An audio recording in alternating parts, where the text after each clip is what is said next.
సభ్యులు మా మీద దాడులు జరుగుతూ ఉన్నాయి, మా మీద బెదిరిస్తున్నారు. ఈ రోజుకి ఓడిపోయి కూడా ఇంకా మన కూటమి సభ్యులందరి మీద బెదిరిస్తున్నారు అని అంటే చంద్రబాబు నాయుడు గారు ఒకటే చెప్పాను నేను, మనం అలాంటి వాటికి నేను విరుద్ధం. మీరు అలా కనుక కాదు, సిస్టమ్ని కాదని కనుక మీరు చేస్తే మీరు నాకు దూరం అవుతారని చెప్పి చాలా స్పష్టంగా చెప్పారు. అది నాకు కూడా చెప్పారు, అది మీకు కూడా వర్తిస్తుందని చెప్పి ఖచ్చితంగా చంద్రబాబు గారు చెప్తాను. ఈ దృష్టిలో ఖచ్చితంగా దాన్ని ఒళ్ళు దగ్గర పెట్టుకుని మేమందరం ఉంటాం sir. Will take your guidance very seriously and committedly, sir.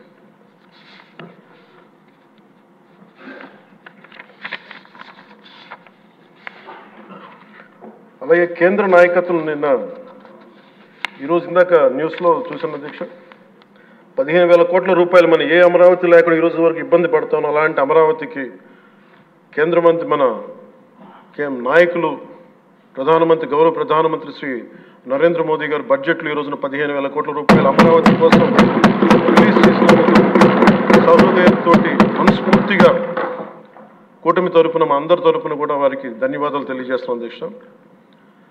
To honourable prime minister Shri Narendra Modiji, we are grateful to you sir for releasing the funds and will be eternally indebted to you sir. అలాగే భవిష్యత్తులో అధ్యక్ష చంద్రబాబు గారు కూడా చాలా స్పష్టంగా చెప్పారు నిన్న, ప్రభుత్వంలో భాగస్వామ్యంలో ఉన్న కార్యకర్తలు కానీ మా సహచర ఎమ్మెల్యేలు కానీ మీరు వ్యక్తిగతంగా ఏ తప్పులు చేసినా అది ప్రభుత్వం మీద పడుతుంది. అలాంటి తప్పులు జరగకుండా చూసుకోండి. అలాంటివి జరిగితే మటుకు నేను ఎవరైనా స్థనామానం లేకుండా నాకు వాళ్ళకి సిస్టమ్ పనిచేస్తూ ఉంటుంది, అది మీరు అర్థం చేసుకోండి. నేను ఏ ఉద్దేశంతో చెప్తానని చెప్పారు అధ్యక్ష. ఇలాంటి తప్పులు జరిగితే అవి వ్యక్తులు చేసిన తప్పులు పార్టీలకు కానీ ప్రభుత్వానికి కానీ చెడ్డ పేరు రాకూడదు. దాన్ని ఎలా హ్యాండిల్ చేసుకోవాలో జనసేన పార్టీ తరఫు నుంచి నేను మా వాళ్ళందరికీ కూడా ఒకటే తెలియజేశాను.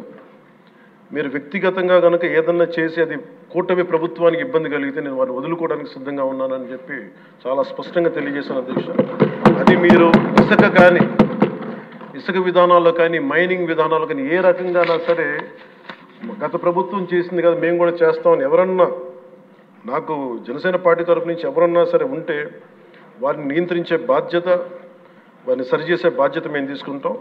అలాగే చట్టపరమైన తప్పు జరిగితే చట్టపరంగా ఎలాంటి చర్యలు తీసుకోవాలో అది మాకు కూడా అప్లై చేయండి, నాతో సహా. మేము తప్పు చేస్తే నాతో సహా ఆ చట్టాలు నాకు కూడా అప్లై చేయండి.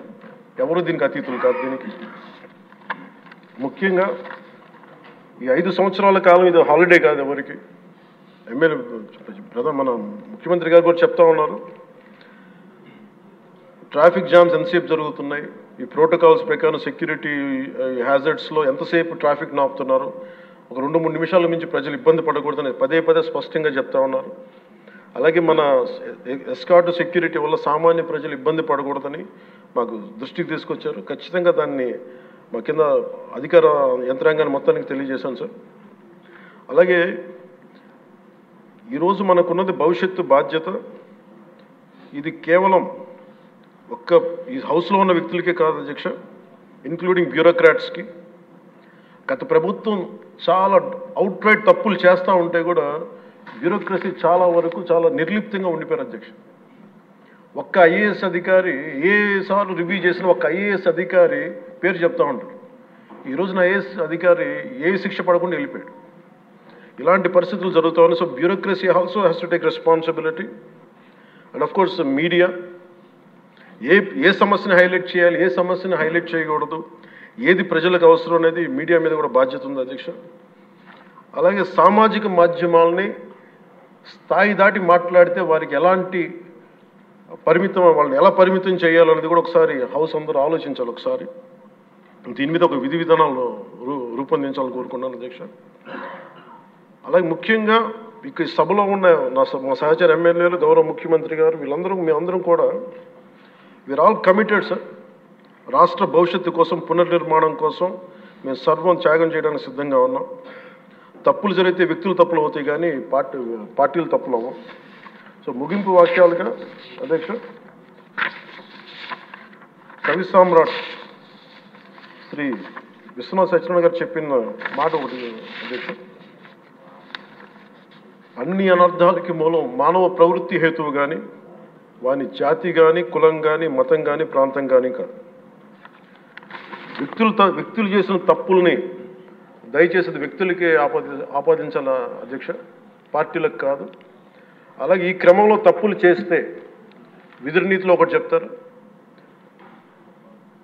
ఒక గ్రామం కోసం ఒక కుటుంబాన్ని, ఒక కుటుంబం కోసం ఒక గ్రామం కోసం ఒక కుటుంబాన్ని, ఒక రాజ్యం కోసం ఒక గ్రామాన్ని వదులుకోక తప్పదు.